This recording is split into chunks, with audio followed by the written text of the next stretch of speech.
அதனுடைய இம்பேக்ட் இல்லாம போயிடுது, ஸ்ட்ரெஸ் இல்லாம போயிடுது. நமக்கு பரிமாணமே வேற மாதிரி ஆயிடுது. இல்ல எது அதாவது நீங்க சொல்ற மாதிரி அதுல குதிரை சவாரி பண்ணாதீங்கன்னு சொல்றீங்க. இல்லை அதாவது ஏன்னா சூழ்நிலையினுடைய தாக்கம் நமக்கு எப்பவுமே இருந்துகிட்டே இருக்கும். சூழ்நிலையில நீங்கள் மண்ணு மாதிரிலாம் இருக்க முடியாது.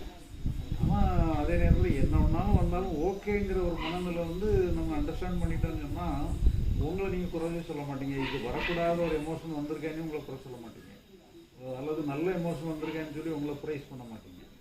உங்களை மனப்பூர்வமாக ஏற்றுக்கிடுங்க. அது உங்களை மனப்பூர்வமாக ஏற்றுக்கக்கூடிய பக்கத்தை உங்களை அடைஞ்சிருங்க. அப்புறம் அதுக்கப்புறம் டீல் பண்ணுறதுங்கிறது குறையும். அல்ல இப்போ நீங்கள் சொல்கிறதனுடைய indirect way of neglecting the mind தான் நீங்கள் சொல்கிறீங்க.